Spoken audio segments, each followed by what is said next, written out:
Good evening from London, wrestling fans. I'm your host, Ben Allison, and you are listening to Wrestling Republic's daily broadcast, your one-stop shop for professional wrestling insight, news, and reviews on a daily basis.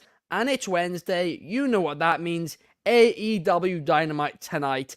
And I'm not exaggerating when I say this. I genuinely think this is one of the most important episodes in the company's history, right? Tonight, they need to deliver, and they need to deliver for two reasons. The first one, and the main one being that this Saturday on pay-per-view, Full Gear, one of their big four pay-per-view events, they need to sell those pay-per-views, right? A lot of people are saying AEW is cold right now. And quite frankly, if you look at the statistics, it's hard to argue that. They need to do something, and this show needs to deliver tonight so people think, hey, the old AEW is back. Let me buy this pay-per-view on Saturday night because I am excited for this. I'm going to choose to watch this pay-per-view over college football, whatever else is on in America, your sports and all of that. And I want to watch Full Gear. So yes, we have a lot to talk about today. We're going to break down this stacked Dynamite card, say what, they should do, what they shouldn't do. And yeah, for that, I need a stacked panel. Let's kick things off with Clark Taylor. Clark, how are you, the co-host of the show? Did the wrong way around for once. What's going on? I'm laughing at myself after doing the hosting double duty yesterday. As the countdown was going, I was like getting ready to do the cold open, and I almost accidentally started talking when you were doing the intro. That would have been a first, and that would have been bad, but I caught myself. And I'm ready to go, man. I'm stoked. I love Dynamite. It's in LA today. I might end up last second jetting up there. Who knows? I'm not 100% sure. Probably not, unfortunately, because I've got other stuff going on with my mom's birthday coming up. Yeah, I don't think it isn't in LA today. It's Ontario. It's still close enough that it's driving distance for me. Oh, isn't it? Oh, okay. Go. Fair enough. Close. Yeah, Carter's all in. You gotta be kidding me. We'll talk about it, Carter. We'll talk about that. But either way, I'm excited for tonight's Dynamite. I do think it will deliver. It's a stacked card, and the area it's in is hungry for AEW, so the crowd will be hot. I just hope that the on-screen product fully delivers, but I have no doubt in my mind that it will. Oh, you definitely haven't seen the ticket sales for this episode. But no, we'll get into that a bit later on because there's a point about California which I want to make, which is quite interesting. But you are right, California's hungry for wrestling. Also, my Californian geography is still awful, it appears. But also from California, Carter Crisp. Carter, how are you today? I'm doing good. I have news for you guys. I will be at Full Gear. I believe the full event, we're going to have a freeway collapse in LA. So it's going to be like the movie Escape from LA. I'm going to have to leave grad school. I'm going to be fighting through hordes of zombies to get there, but I'm going to be at Full Gear, and I'm going to try to go to Collision and I believe Rampage the night before too. And Clark, if you're trying to go to Ontario tonight, it's about 30 minutes away. I texted you about it last night. I didn't get any text, but I'm stoked. I mean, I love AEW. Globe Theater, we found out, just closed, RIP. But yeah, I'm stoked to be talking about wrestling. Absolutely, yeah. I really did not realize that was that close to you guys. That's very interesting as well, how close the Young Bucks live to you guys then. But that's a separate point. But also joining us last and certainly not least, you know him from off the air yesterday. You also know him from the Raw review yesterday. And that is Shad. Shad, how are you? I'm doing well. Not from California like them two. We in the DMV over here. But I'm doing good, man. I'm definitely excited to talk about Dynamite pre, and then I'm going to post show it tomorrow. So let's get into it. Absolutely. Let's jump right into things and let's kick things off talking about the AEW champion MJF, because tonight on Dynamite he is advertised to speak, and he will be speaking about the attack on the Acclaimed last week. This is quite interesting. Of course, we know that this weekend he will be taking on Jay White, right? So it's a bit surprising that a few days before the show, that big pay-per-view, he's instead talking about this Devil storyline, right? But it's not necessarily a bad thing as long as they do it right. MJF should come out straight away, grab the mic, and start talking, saying, whoever this devil is, I want to know who they are. Bullet Club Gold should quickly come out from the crowd and just completely destroy MJF. Jay White hits the Blade Runner on MJF, and he's just down on the ground in the ring, face flat on the mat. Jay White then grabs the microphone and he says, "How dare you, MJF? How dare you focus on the devil when I'm facing you this Saturday? The fact you're not focusing on me is why I'm going to win. And the fact that you're not focusing on them, the Guns, is why they're going to beat you in a handicap match for those Ring of Honor Tag Team Championships, because you have no friends in this company." MJF is then in the trainer's office for the rest of the episode, really, really beat up, whether or not he'll be cleared for this Saturday. And right at the end of the episode, Samoa Joe comes in and says, once again, final time I'll ask you this, Max.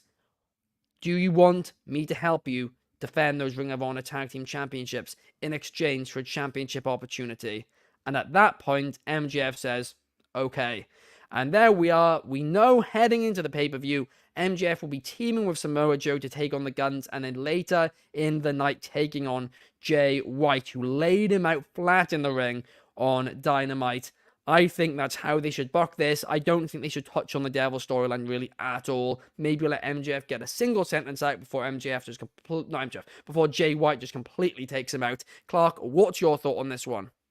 I'm excited always to hear MJF on the microphone, no matter what. I do think this is going to be a fun segment. I really like the scenario that you laid out. I thought that was a good one. The one thing that I will say about that I only have a slight issue with is it just is odd after Samoa Joe lays down the ROH television title for him to then be defending the tag belts with Max. But I wouldn't hate it so much. I wouldn't mind it, because I do like the everybody gunning for Max's title storyline that they have going, as well as the Devil storyline too. I don't necessarily know that the Devil storyline is fully paid off at Full Gear, but I would like it to be. We talked about telling stories for longer. I'd like it to be, because I think when the reveal happens, that's going to be the start of another long-term storyline. And that's something I'm really interested in. I don't think that the intrigue around the Devil Mask will get stale, or it has, or it's even close yet. But I do think if we stretch it too long, it will get to the point where we're either running out of guesses and it's too obvious when the reveal happens, or we won't care, or worse yet, if it's an active wrestler on the roster, they get injured and you have to change the plan entirely, and then it's not a cohesive story total. And those are my only fears with keeping the mask on for too much longer. Other than that, though, I'm always excited to hear MJF talk. I'm excited to see him this Saturday. I'm excited to see him tonight. And I still think he's the best on the microphone in all of the business. So let's hand it to him first and start the show with Max. Absolutely. And I do agree with you. I believe this should be opening the show. We spoke last week about, whether or not a segment or a match should open the show. AEW have always done a mix. And to be fair, right, I was very harsh on them last week about Collision and all of that. To be fair, on Dynamite, they usually get it right, where if they start it with a match, it's a fast-paced match, and it's one which delivers, right? It's worked for them for the longest time, but tonight I think they should make an exception and do a promo like they have done now and again. But my point, to counter your point about Samoa Joe becoming a Ring of Honor Tag Team Champion, is actually exactly what Numero One Superfly says in the chat here. And he said that, Joe can say to him, during the tag match, well, I said I was going to help you as long as I got a championship shot, but I didn't say we were going to win. Samoa Joe lays him out, leaves him to it, and the Guns get the victory, become new Ring of Honor Tag Team Champions, and then from there, MJF's a bit beat up going into that main event with Jay White, so it gets people thinking, could Jay White win? But no, in the end, MJF gets the job done at Full Gear, Samoa Joe being the next feud. That would be my only issue with the Devil being revealed at Full Gear, because obviously the Samoa Joe feud, they've been building that for quite a while now. That needs paying off as well. But you are right. The longer they wait with this Devil situation, the more risks involved there are, and the more chance that fans will get disappointed by the outcome. Because, the longer we go, the more CM Punk rumors there'll end up being, or something silly like that. But what about you, Carter? How are you feeling heading into this one tonight? Well, Ben, you set me up perfectly. Well, of course, the Devil is CM Punk. No, it does have to be someone of that magnitude. I hope to God for all of us, it is not him. We love you, CM Punk, but we'll put you in the storyline at the other company for now. But I mean, some Joe can do no wrong, in my opinion. I mean, we were complaining about, ratings, ticket sales. The issue is there's too many belts. Joe just got rid of one. I mean, Joe is a rock in this business, and everything he does is going to be awesome. It's gonna be. I mean, the fact that he's teaming up with Max is hilarious. I think he's a great contender for that title. He should have won it in Wembley. We all know Max cheated. We all saw it. I mean, I know he cheats consistently, but I'm gonna hold him accountable when it's against my boy Joe. But I mean, I think it's a fun storyline. It would make sense for the Guns or the Bullet Club to take the titles off of Max, just because of having him wrestle twice on pay-per-views. I mean, I know wrestling's different than MMA, boxing stuff, but it just seems like you're working your champion really hard. So it does make sense for them to lose the title. And I like this leading into a Joe feud while we wait. So I got no complaints. I'm all for this. I think it's great. And just, the devil does need to be someone of significance. And right now on the roster, I don't know who that is. Apologize to the internet wrestling community outside of CM Punk. Wow. And of course you managed to spin that into Samoa Joe being the savior of wrestling for getting rid of that championship. No, that did make me laugh. That was gold. But we do have a couple of comments. One from Newman One Superfly saying, regarding the devil, I'd rather the reveal happen as he could face MJF at Worlds Collide and no one knows who it is until the match happens. I mean, that really does risk everybody thinking it's somebody bigger than it is, and it is CM Punk. Unless it's CM Punk, I wouldn't do that. Bobby Petito saying he could see Samoa Joe costing MJF for the Ring of Honor titles. And also Bobby saying maybe Jack Perry could be the devil. I mean, that is a very possible option. Shad, what do you think should happen in this segment tonight? What should MJF do to sell pay-per-views, because he is the champion after all? I mean, in regards to the segment with addressing the Acclaimed, I think it's going to be more of a situation where I think Max is going to try to get to 2 points. One, to try to get to the matter at hand and trying to address and see who the devil is, and also possibly get this allegation off his back. We know Max is everyone's favorite scumbag, but he is a scumbag. He's not a true babyface. As much as he does appreciate what the Acclaimed has done for him, he doesn't like the Acclaim. And the light is going to be on him to maybe speculate that he might be working with the devil, whatever it may be, and they are kind of a hitman for MJF where he's attacking people that he doesn't like.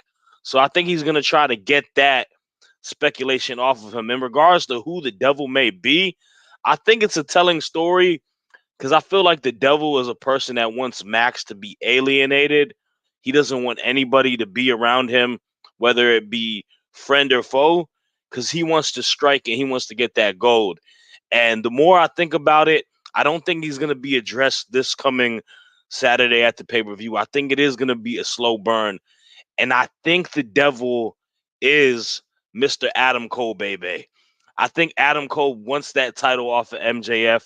I know he does have his injury. We don't know. I'm not a doctor, so I don't know what is the injury or what's not the injury. Anything could be kayfabe. That's the beauty of pro wrestling. But I think you can let this simmer for a few months, and we can build to that MJF versus the devil, which will be Adam Cole, where he basically is like, look, I had your back, but I want that title. And it becomes a complete flip. And I think we're going to lead to that. So that's kind of where I'm at. I could be overthinking and pulling a lot of strings, but I'm going to go with that prediction. Yeah, no, I mean, a lot of people, I think, do agree with you. I think right now, Adam Cole is the heavy favorite for the man behind that devil mask. I mean, you said how long could Adam Cole possibly be out for? And I mean, Clark, I remember your thoughts on this when, oh no, that's the wrong one. It's the background I changed. Here it is.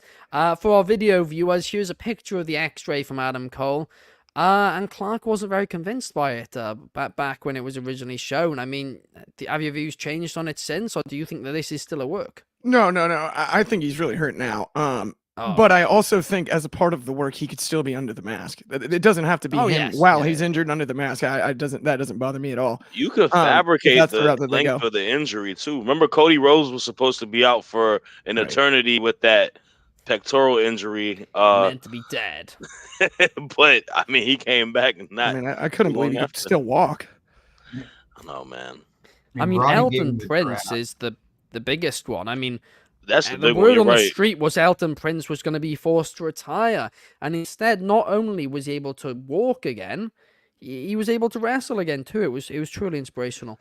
But now let's move right on, and let's move right on to talking about the Young Bucks, right? Because I promise this is going to be my last, negativity on this show about AEW, right? But this show tonight is just over 15 minutes away from where the Young Bucks, were brought up, right? It's very, very close to them. And last time they went there, right, to this exact arena was for an episode of Rampage, where it was announced well ahead of time that the Young Bucks would be main eventing against the Lucha Brothers, right? And that was announced way ahead of time, and they managed to sell just for the episode of Rampage, a 1-hour show, no Dynamite, a live Rampage, 7.5 thousand tickets, right? And this was basically this just before this point last year, 2022, a year ago, okay? There was no other big things on that show. The Young Bucks main eventing was the big thing. So why on earth did they not announce the Young Bucks until this morning? Why, when they are obviously, that's basically their hometown arena. This is a big, big place for them, where they are clearly a draw in this area. Why were they not announced until today, okay? And I'm not saying if they were announced, they would have sold as many as last time, but I think they certainly would have sold more than 3,000 tickets when they sold 7.5 thousand for an episode of Rampage last year. Okay, I mean, this shows the issue that AEW's currently got. It was clearly a huge oversight. And yeah, but Young Bucks tonight will be facing Penta and Commander. Clearly that they panicked. They heard about this on social media. That the Young Bucks weren't booked. They panicked. They were like, oh no, well, what are we going to do? Well, let's run back the Lucha Bros match. But of course, Phoenix is injured right now. So let's put Commander in instead. But it's whatever, isn't it? Of course, the Young Bucks are facing Omega and Jericho this Saturday at Full Gear. So the Young Bucks will presumably win this one. Clark, what are your thoughts heading into it? Well, first, I do have to share the last time I went to Rancho Cucamonga was in middle school for a travel basketball tournament, and our second best player on our team, he was an identical twin, and his identical twin was on the B team. His parents brought the wrong twin, cost us the whole tournament. I'll never forget it and never forgive. How do you bring the wrong twin? You got to be kidding me. I'm just saying, at the same time, speaking of blunders, you're exactly right. They absolutely should have announced the Young Bucks before. I mean, they're the hometown heroes here. Despite that, this is a tantalizing matchup. We got Bucks against Penta and Commander. If you like athleticism in wrestling, then you will like this match. Hey, I hear the complaints about spot fest and whatnot. Sometimes there's time and place for them. This is going to be one. That's fun.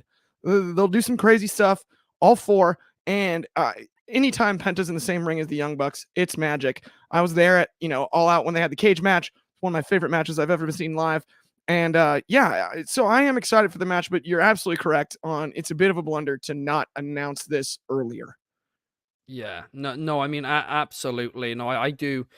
I do agree with you there. And I also agree with you that, it's going to be a great, great match. I mean, yes, it'll probably be a bit of a spot fest, but again, we're currently talking about that this is the conversation at the minute that AEW needs to go back to its roots, and its roots kind of were, a few spot fests. So I don't think this is necessarily going to be bad for them in any way. Hopefully, it'll be a very entertaining match, which gets the crowd into it. I mean, if you're not going to open the show with the MJF promo, maybe this is the match to do it to really get that crowd fired up. A couple of comments here. Number one, Superfly saying, not trying to be negative, but I think Tony Khan must have forgotten to mention. I mean, I don't think I think it's true. Like, I think that's the only answer. Wasn't Matt also, though, dealing with an injury? By the way, isn't that why Nick Jackson has kind of had some singles matches lately? Dealing with a bit of a nagging injury. He's been cleared a while. Okay. And he's wrestling Saturday too. Like, even if... Yeah. To just not announce them full stop, even if it was going to be one of them, You Yeah. could have done. It's blatantly an oversight. Yeah. Bobby Petito saying at least Commander's getting TV time. I agree. Commander's amazing. I'm not hating on the match, just to be clear here. Not in one bit. But now let's move on and let's talk a bit more positively. Let's talk about Sky Blue. She has had a lot of character development in the women's division as of late, as of quite a few of the women. And I mean, you can just tell by the crowd reaction how much of a difference this is making. Well, Sky Blue will have a championship opportunity, an opportunity to get a championship shot, I should say, tonight as she takes on Red Velvet in a championship eliminator match. For some reason, it's called that, despite the fact neither of them are champions, where the winner will join Chris Statlander versus Julia Hart this Saturday at Full Gear. It's obvious Sky Blue's winning this one, but hopefully Sky Blue gets a good reception. Hopefully she puts on a good show. And then Saturday, I'm excited for this triple threat match. I really, really am. The story between Sky Blue, Julia Hart's been interesting. Chris Statlander, well, she's kind of currently not liked by either woman. So that certainly is an interesting point of view as well. I will note, when was the last time we saw Red Velvet on Dynamite or Collision? I mean, we really barely have seen her much lately. I know she's been on Rampage from time to time, but she was somebody who a lot of people thought had a lot of potential when she first joined the company a few years back, and of course had that feud where I think she teamed with Cody Rhodes against Jade Cargill or something like that. She was involved in something with Jade Cargill, if I remember correctly. But hopefully the spotlight will be back on her tonight, and we start to see her potential again, because like Bobby Petito saying in the comments, Red Velvet has, great potential, all the potential in the world, but we just don't see enough of her. But Shard, what do you think about this one? I mean, I'm excited for it. I agree with a lot of your thoughts on it.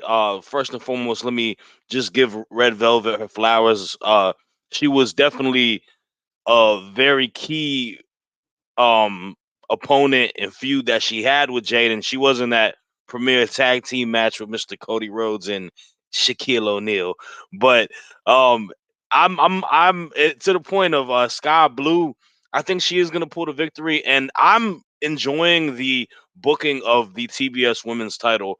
I feel that they've done a very good story intertwining all three of these women within it. I feel like you've gained a lot of traction for Julia Hart. If you saw earlier today, people were saying that she may be the most underrated woman wrestler on their roster, and you're creating a young star with there, and you're seeing a lot of new character development with Sky Blue. I feel my biggest problem with her in the past is that she wasn't very much of a character. She was just a pretty solid worker, young, up and coming, but now you're seeing more of a character tied to her. And then you got Stat as the champ. I think that we may get a title change on Saturday, or we're going to see Statlander go heel, either or. But I like that. And I like the fact that you can make a pitch for any three of these women potentially being the champion on Saturday, how they're booked. All three have been booked very strong. And that brings a lot of importance into a title match. And the better part about it is that these are three kind of homegrown talent on the AEW roster, right? This is what you want. And this is what I've been asking for, meaningful feuds, meaningful stories. This is going to go the long way for it. And I wish they would book the AEW women's title a little bit more of a story. They're kind of, with Tony and Sheeta, but I'm not going to talk about that. Excited for the match. I think Sky Blue's going to pull out the W. And yeah, let's get a little bit more Red Velvet. Stir it up on our TV screens. Absolutely. I mean, that's a great point as well about Chris Statlander, TBS champion. Could she turn heel this Saturday? That'll be something interesting to discuss on the prediction show, that is for sure. But when Chris Statlander won the championship, I mean, for one, I complained about how it went down and all of that. But in the end, it's ended up being a really, really, really strong reign so far. And like you said as well, 3 homegrown stars, all who've had, great character development over the last few months. I mean, this is what we want. So more of this, please. And we're getting it with Tony Storm, to be fair, in the world title picture as well. So things are looking a bit more up in the AEW Women's Division, and that is certainly something which I am happy about at the minute. and they are honestly carrying a lot of the shows right now. But now let's move on to another match, and this match is Jon Moxley and Wheeler Yuta facing off against Orange Cassidy and Huck. Now this is just a perfect go-home show match, right? Because obviously Moxley's in the BCC, Yuta's currently, he's like student. Orange Cassidy and Huck are friends. Well, them going up against each other a few days before they face off in singles action, it makes a lot of sense and something that I'm very, very happy is happening. In terms of who wins, it's a very hard one to predict. I mean, you'd guess whoever wins then is going to lose on Saturday, sorry, but that isn't always the rule anymore. One thing I will say is just Huck, to me, just does not feel as special anymore, because it kind of feels to me like they've tried so hard to protect him that they've ended up hurting him as a result of it, because he's just not doing enough. But I'm glad to see him in this opportunity tonight, and this one I think will be a really fun go-home show match. Carter, what are your thoughts on it? I'm excited for this one. I think between Mox and Hook, and you have two guys who have done MMA training. Mox was in a NAGA tournament. I think he won the whole thing. And Hook has alluded to in interviews that he trains sometime in jiu-jitsu, MMA type stuff to get better at wrestling. So, I mean, I think the reality is I believe Mox and Cassidy have a match coming up on Saturday. I think what's going to happen is those two are going to try to do as much damage to each other as possible. I make one guarantee for tonight, and that is John the Plumber will be getting messy. But no, I think it's going to be a grimy match. I'm right. I think you're right, Ben, that Hook is a little stale. He's kind of got that cool guy, millennial character. And I think they should lean in on the fact that he is a term me and Clark would use. He's a shooter. He can actually fight. There you have the pro wrestlers, the bodybuilder types, then you have the guys that can really fight. And it'll be interesting to see how Orange Cassidy fits into this. It's kind of I'm excited. I'm going to throw a wild promotion out there, a little Battle Arts UWF style match, and I don't think there's going to be any weapons involved. It's just going to be some grappling, some slaps. It's going to be good. It's going to be messy. Hopefully John doesn't bleed too much, but no, it's a great mid card. It's going to be fun. It's going to be hard hitting, and that's why we watch wrestling. Shout out to Ignacio. No, absolutely. Oh, I've gone to the wrong camera angle, but here we are. But yeah, no, I mean, to be fair, Jon Moxley, the plumber, playing pipes or whatever, getting messy. Renee will certainly be hoping so. But Bobby's got a comment here saying, my prediction is Jon Moxley and Wheeler Yuta will win against Huck and Orange Cassidy. I mean, it could well happen. It is one of those where it could go either way, and the heels having the momentum going into the pay-per-view is traditionally what will happen. But at least in my eyes, I think Moxley's winning on Saturday. I keep saying Sunday. I'm so used to their pay-per-views being on a Sunday. But that would make a lot of sense. But now let's discuss, the big one, the big match, which has been promoted for today's show. It's had a lot of controversy about it, but I've said it before about WWE, and I'll say it again. I have no issue with sponsored matches as long as they're not like silly, as long as there's not any silly gimmicks involved, and I don't think there will be in this. Right, my issue comes with this match.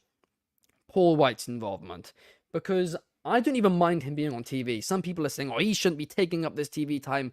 He's on so rare, I don't care, right? Okay? But what they should have done is they should have made him feel like a bigger deal. They should have made him seem intimidating. They should have, really made a point out of, his one-punch knockout. Instead, they just made him look like, a weak old man, basically. And they've just done nothing with him. But if you don't know the match I'm talking about, it's Kenny Omega teaming up with Chris Jericho, Kota Ibushi, and Paul White to take on Brian Cage, Powerhouse Hobbs, Carl Fletcher, and Takeshita in the man who erased his name street fight. So, yeah, I think this will actually be a very fun match. I do. I think it'll deliver on a match. As a match itself, only other complaint, Brian Cage. They announced him as a big deal on social media for this match. But, I mean, they've given us no reason for him to be a big deal. And I don't know really how long. I mean, he came into the company, felt like a big deal because he's got a great look. He's great in the ring. but his momentum kind of just, has just faded. And now he just seems to be one of, the backups for Swerve, basically. They've given us no reason to care about him at all. I am very happy, like Bobby Petito saying that, Brian Cage is getting a match on Dynamite, but they're acting like he's some big deal being added to this match. Book him like that if you're going to do it. It's just their roster is too big right now. But the match itself, I really do think is going to be fun. I think people are kind of overreacting about this one on social media. And I'm presuming it'll be the main event, and it's a good main event on Dynamite. It's one of those things where, of course, a go-home show, you want it to tell you the big storylines, but you also, want it to be entertaining. And pretty much everything else on the card is telling, the big storylines heading into the pay-per-view. Whereas this match, it's kind of a blow-off match, but it's also just something which, fans will want to see. It'll be a fun thing on the go-home show on its own. Carter, I'll head to you first on this one. How are you feeling going into this 8-man tag team match tonight? So honestly, well, I love the branding. So the Yakuza games, or I think they have a different name now. I played Yakuza 3, and it's so much fun. I think the co-branding is great. It's not goofy. Love Sega. Sega's on fire. So all that awesome. Can I call him the Big Show? I don't want to call him Paul Wright. I know him as the Big Show. When he came out, you guys remember when he first came out? He was like a meme. He like looked like it was like someone posted like, "Mom, I think I threw up." He was like, looks like that. I mean, but I mean, Clark's seen me book in the video game, and he knows how crazy I could be. Me personally, I don't think you got to build a big story around a giant. Coming from Giant Baba, the All Japan days, if the guy's huge, just put him in the ring, and people are gonna freak out. So that's my personal opinion on it. Just make him out to be like a monster. And I would agree with you, Ben. I don't think they've done that. What I'm excited about in this match are all the guys who have been in New Japan. I mean, Jericho, Ibushi, Takeshita. Me and Clark watched this weekend the Takeshita Jericho match with DDT on Wrestle Universe. It was fantastic. I will say here, 5 stars. I don't know the venue, but if the venue was Tokyo Dome, 8 stars. It was really good. The whole show was fun. So I mean, these guys are great workers, exciting. I mean, on Takeshita's side, you got Brian Cage. It's going to be fun. Powerhouse Hobbs is he's gonna slam some people. So it's going to be a good match. It's going to be fun. You could accuse it of dream booking, but I mean, it's Sega sponsored it. We're talking about the game. I think the new one just came out recently, and reviews are good. So it's doing its job. I mean, I'm not here to complain about wrestling. I'm just here to eat it up like it's cereal in the morning. Fair enough. No, I do agree with you. And it's a good point on the Giant thing, where, if a Giant just comes in, they look like a monster. They'll stand out in the ring. It's a very, very fair point. I mean, again, though, if that was the move, they wouldn't have treated like Baba, like you said. Like, he wouldn't have been, like, on the commentary desk looking, like, as weak as Paul White was on Collision and stuff like that. You didn't have to, build him up for weeks or whatever, but just make him seem a bit more intimidating than he has done. That's my thing on the matter. Shad, what about you? What are your thoughts on this 8-man tag team match? I mean, I think it's gonna be fun. The thing is this: a lot of people are kind of like either they'll appreciate like matches that are sponsored, or they'll just despise them. I think the sponsor of this match, I think you can make it interesting and you can make it fun. There's not anything like super like goofy or silly about it. It is kind of if I'm not mistaken, it's like a fighting-esque kind of game that it is, and you can take it out to the street. You can incorporate different stuff with it if they are gonna hone into it. I don't think they'll go too deep into it. It's probably just a mere sponsorship. They'll probably fight in the streets and whatnot. Take it to the backstage. And I like all that, right? I like when AEW does that. I love when they had the whole match at the stadium, right? The stadium stampede and all that. I think it's fun, and I think that's the different element and the beauty of AEW, where they do a lot of like silly stuff that is just overtly like pro wrestling esque, right? And you got people like Chris Jericho, who's really good at this, Kenny Omega, who's a video game buff. You got a lot of people that are from the New Japan scene. Like, you can make this a very entertaining and fun match. The match itself, all the people tied to it, it makes sense. You have people that are feuding amongst each other incorporated, maybe a couple different feuds tied into it and sprinkled in it, but everyone's tied into it. And I mean, you got the Big Show, you got Paul, all right, like Paul, like I think it's exciting to have him back there. Obviously, we're not gonna be able to get him in his prime form, right? He's older, he's had injuries and whatnot, but it's a fun way to have him in a match, and it's a nostalgia act at the end of the day. AEW reminds me a little bit how WCW was, where they did get a lot of legends off the tail end, but it is a little different over here. And I'm, as a fan, gonna appreciate it. I'm not gonna be upset seeing my man, the Big Show, choke slam Kyle Fletcher or whatever it may be in this match, right? Um, so I'm definitely excited for it. I think it's gonna be a fun match. Kota Ibushi's obviously in it too.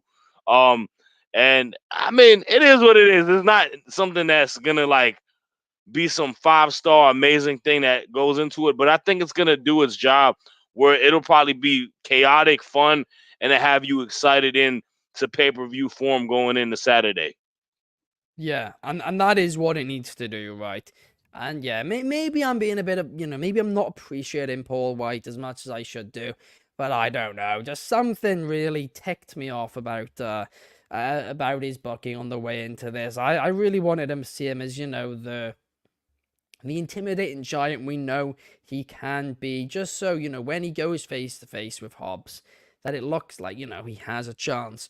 But what about you, Clark? How are you feeling heading into what will presumably be the main event of tonight's AEW Dynamite? Well, first, as far as like the sponsorship thing is concerned, I'm all for that, especially when it doesn't like affect the match. And stipulation matches, it's still a street fight, and I think AEW's done an amazing job. I'll never forget as a kid when I would have a sick day, my mom would go down to the video store or Best Buy, call me on the phone, and go through match cards looking for good stipulation matches to bring home for me to watch while I was sick in bed, right? Like, I've always been a fan of a good street fight, a good tables match, a good first blood match, a good cage match, whatever have you. Huge fan of them, and I think AEW does a great job with street fights. I think back to Proud and Powerful versus the Best Friends. They do an excellent job with street fights. As far as the Paul White thing is concerned, this was the time to bring out Captain Insano. That solves all of our problems as far as really building him up. I get that he's generationally, Captain Insano is a character from The Waterboy, but that lands with enough people that guys your age, Ben, will look that up and know about it at the end. And the reference enough is a boost over Paul White, the commentary guy. Because like Carter said, he wanted to call him the Big Show, right? So do I still. I view Paul White as the commentary guy, right? I remember the Giant from WCW. Speaking of VHSs and DVDs, that was my first VHS was Slamboree, the Giant main eventing. And I mean, this would have been the time to go Captain Insano. Waterboy would have been great. Captain Insano was an intimidating character. Yes, he was a heel in the movie. You can skirt around that because to a generation of fans, Captain Insano will be cheered because of the simply because of the movie reference and how iconic it was. And now was the time to break that out in my eyes. I still believe this is going to be an awesome street fight. I really do. You have a lot of talent in that ring or outside of it, hopefully, eventually, right? Backstage, wherever they go. And I just hope that it's filmed well and well laid out. As far as who goes over, I'm not even sure on this one. I don't know if they don't just fight till they can't stop fighting anymore. And somehow no contest in a street fight's no good, but it's almost like a win where nobody wins. It's probably not falls count anywhere, but maybe like everybody's still fighting everywhere. And there's a little bit of a fluky pinfall in the ring. Maybe that's my only difficulty is because you have so much strength on both sides and you have so much that you're building towards coming out of this match. I don't know who pins who and when. And I hope that is something that AEW can really get absolutely correct tonight. That would Yeah. be my like biggest key going in. Lex's keys to the game. The old, speaking of sponsorship stuff, right? I'm used to it from other sports. That was the old, I believe it was actually the old NBA post game show. It was, here's the Lexus keys to the game. But yeah, I think the key to this one is getting the finish booked right in a way that we Yeah. don't feel like we were robbed of an awesome match, but we're still looking forward to all of the general rivalries that we have inside of this match headed into the Saturday pay-per-view. I think this is meant to be the blow-off. I think they are saying that this is going to be the blow-off match of the feud. I mean, who knows? Maybe they will end up continuing it, but that is what they've said going in, that this is the ending to the Omega Jericho Don Callis feud tonight. But you are right. Every time AEW's done a street fight, they've knocked it out of the park. Captain Insano would have made a lot of sense. Maybe he'll bring that out tonight anyway. Who knows? Maybe he'll shock us. I'm sure they'll pay homage to it in a creative way, right? I mean, they got the rights to it, so that's why I was so interested in using it. Right? If you're ever going to use it, now is pull the trigger on that one, because I mean, I loved seeing Big Show as Captain Insano, or Paul White as Captain Insano in The Waterboy as a kid. I'll never forget the first time I saw that movie. Yeah. You know, PG-13 is the perfect age. I was about like that age when it came out. Right. And so you feel like a little bit like you're getting to watch a movie you maybe shouldn't. And then you see a wrestler that you've watched for so long on the screen as well. It was just awesome, right? Actually, I believe it did come out before I turned that age, but getting to see it, either way, right? You get that excitement and fond memory, right? For me, right? Total childhood memory. Yeah, Captain Insano was awesome. I mean, he was the bad guy, right? At the end of the day, though, that is the only I little don't bit of a even flaw know. in that. Yeah, I've he never was. seen Yeah, he was. He was the bad guy in that movie. He was Adam A Sandler's little like bit, a worst, lot before worst your nightmare. time, actually. Yeah, that one's I need before to see your time. this. You should watch it. Oh man, it's a classic. Yeah, they did have him dress up as him in that little segment for was it the MJF and Adam Cole thing? Oh Was yeah, that what it was? and they In a did boat. it for the Acclaimed rap as well. They've done it a couple of times for a few different segments. But yeah, they did it for the. I they did think it he for might that one dress too. up as him, man. I don't know. That to me would just add to this match. It would be really cool. I mean, just be so much nostalgia for the character. But the thing is this though, I feel like he does take it serious, where I think he does want to have it be his own, like, this is me, I'm not the Big Show, but I'm Paul Wright. Paul White, I didn't know say his name White. right. Paul White, I call him Wright for some reason. I feel like he wants to, display that, because I mean he's got his own ring gear, he's got the initials and all of that. So I think this is like, because he's mentioned before that he has that taste of wanting to get a couple more matches in before he just completely says I'm done with it for one last time. So, and kudos to Tony Khan, man. I criticize him a lot. I like that he's giving him an opportunity and a moment to have these type of matches. I will say too about they Paul might. White. Oh, sorry. Go ahead. I'll throw it back to you then, but they don't. Obviously, they can't use Big Show, but they could call him the Go Big Show, because of course that was the show on their network a couple years ago. But no, carry on, Clark. No, I did once actually sit next to Paul White on a rental car bus, I believe in Charlotte. And all I could think the whole time, he couldn't have been nicer. I did say hello and everything or whatever, right? And got the handshake and stuff. I didn't want to bug him too much, like take a picture, and that way, other people would want to take pictures. That was kind of my fear. Yeah. So I just shook hands and said, "Hey, thanks, man. Big fan." But all I could think is, where on a plane does he sit? Like on the rental car bus, he's standing. He's like heads at the top of the thing and holding the pole. And all I can think is, I'm just like, is this like a 2-seat operation? Is it first class? Does that work? I'm like, I get it. He's got to fly, and I know he does. We weren't on the same flight, but all he just drives everywhere now. But he couldn't have been more polite, though. I will say, shout out Paul White, and thank you again. It was awesome. Well, hopefully he delivers tonight, and hopefully this card delivers, because listen, we're all AEW fans here. We're all also WWE fans here.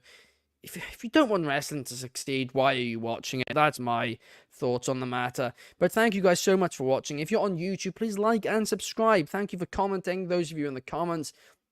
And if you're watching on Spotify, please leave us a cheeky 5 stars, because of course those help us out massively on there.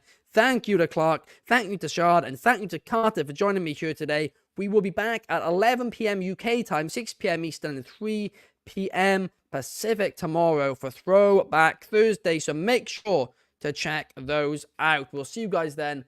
Enjoy Dynamite. See you guys.